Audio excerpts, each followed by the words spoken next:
መንፈስ ቅዱስ አሐዱ አምላክ አሜን። የተወደዳችሁ የልዑል እግዚአብሔር ቤተሰቦች የእናታችን የቅድስት ድንግል ማርያም ልጆች የጻድቃን የሰማዕታት ወዳጆች በልዑል እግዚአብሔር ፍጹም ሰላም እንደምን ዋላችሁ? እንደምን ለይሳ ደረሳችሁ? እስከዚህ ሰዓት ያደረሰን ልዑል እግዚአብሔር ስሙ እየተመሰገነ ይሁንልን።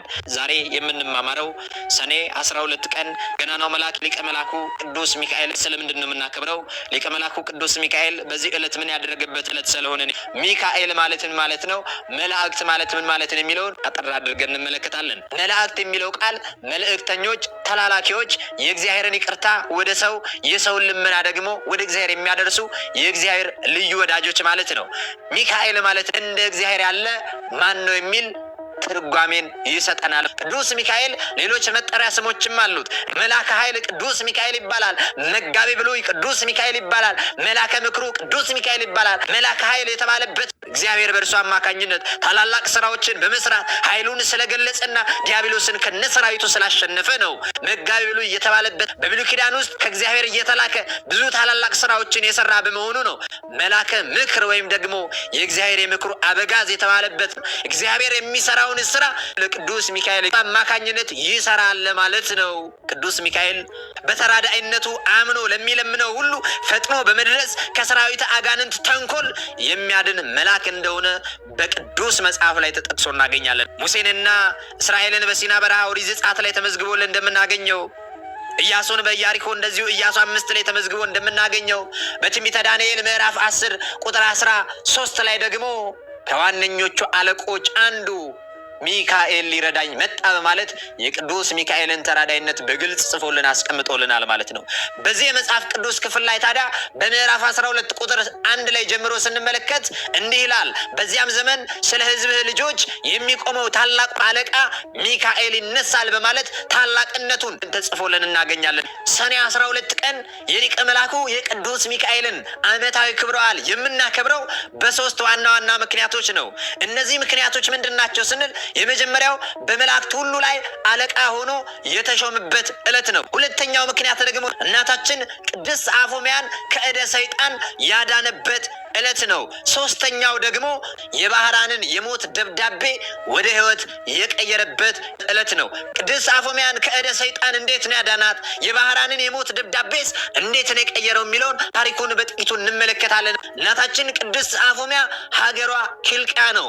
ባለቤቷ ደግሞ አስተራኒቆስ ይባላል። አስተራኒቆስ የኪልቅያ መስፍን የነበረ ታላቅ ሰው ነው። እርሷም በትዳር በነበረችባቸው ዘመናት ሁሉ እግዚአብሔርን ከሚወድ ባለቤቷ ጋር እግዚአብሔርን ስታገለግለው የኖረች ቅድስት እናት ናት።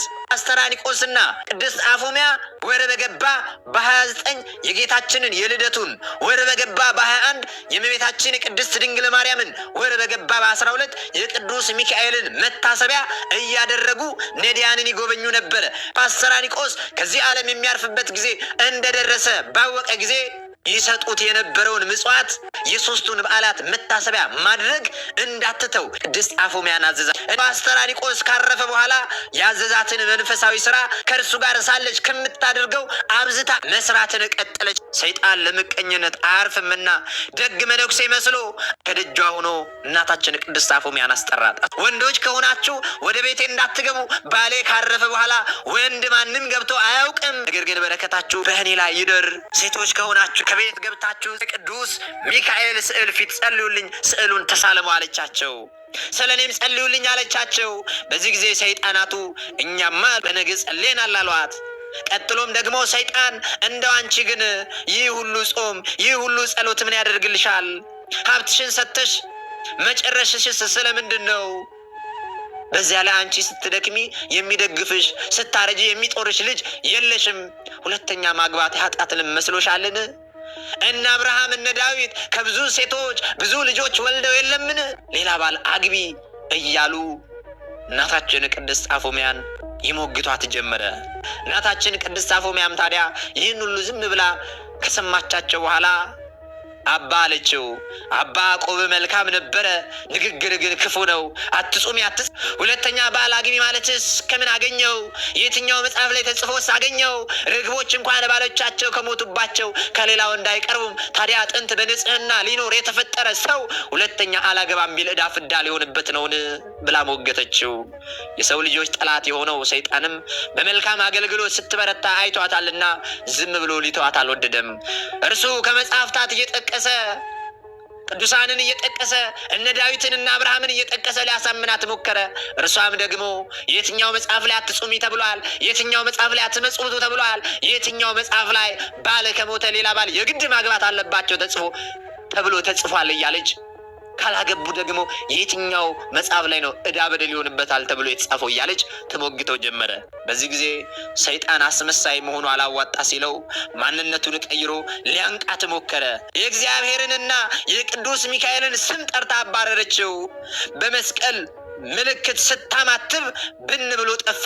እርሱም ተመልሶ መጥቶ እንደሚያጠፋት ዝቶባት እንዳቧራ በኖ እንደ ጢስም ተኖ ጠፋ። በእንዲህ ያለ መልኩ የፈተናት ሰይጣን ዲያብሎስ በሰኔ 12 ቀን ገናናው መልአክ ቅዱስ ሚካኤል በሚከብርበት ቀን ቅዱስ ሚካኤል በፈጣሪ ፊት ሊሰግድ ስለ ፍጡራን ሁሉ ሊያማልድ ይሄዳል። ያን ጊዜ እመጣልሻለሁ፣ በቤትሽ ያስቀመጥሽውን የቅዱስ ሚካኤልን ስዕል በግንባርሽ ላይ አፈርሰዋለሁ፣ በታትኗለሁ። ያን ጊዜ ቅዱስ ሚካኤል ያድንሽ እንደሆነ አያለሁ ብሎ ዝቶባት ሄደ። በሰኔ 12 ቀን የቅዱስ ሚካኤልን መታሰቢያ ያዘጋጀች ሳለች ታዲያ ሰይጣን ብርሃናዊ መልአክ መስሎ መጣ።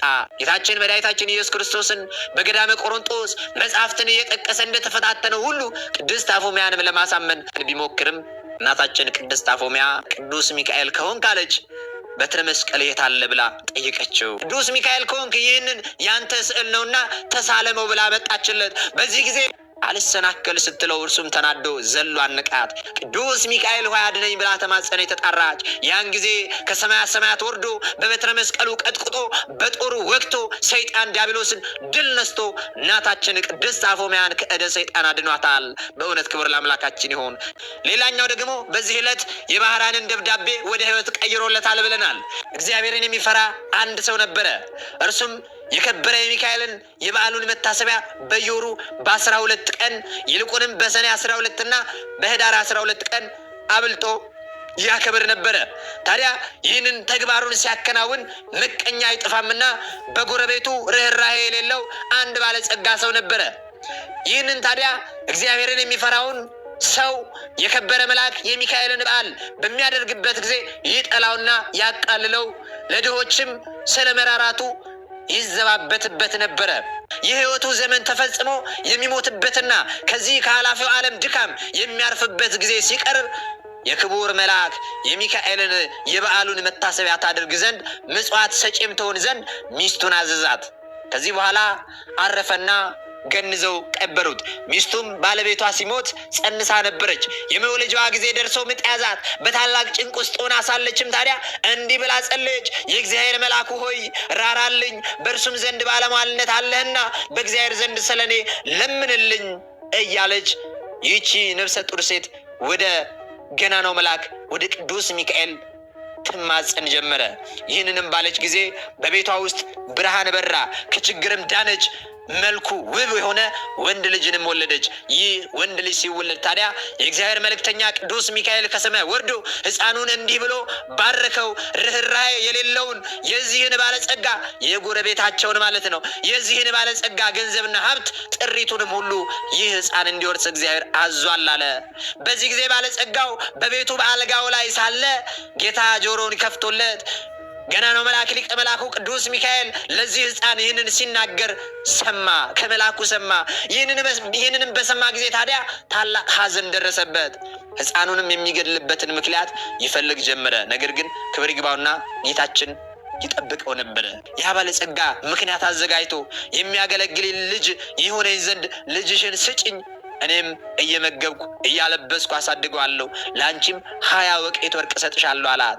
ይህንንም ነገር ከባለጸጋው በሰማች ጊዜ ስለ ችግሯ እጅግ ደስ አላት። ልጇንም ሰጠችው። እርሱም 20ውን ወቄት ወርቅ ሰጣት። ልጇንም ወሰደው። የምሻው ተፈጸመልኝ ብሎ ያ ባለጸጋው ደስ አለው።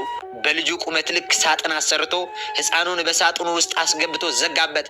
እስከ ባህርም ተሸክመው ወስደው በባህር ጣሉት። ክብር ይግባውና በጌታችን ፈቃድ ያ ሳጥን ሳይሰጥም ከዚያች ሀገር የ20 ቀን መንገድ ያህል ርቃ ወደምትገኝ ወደ አንዲት ሀገር ወደብ እስከሚደርስ በባህሩ ላይ ተንሳፈፈ።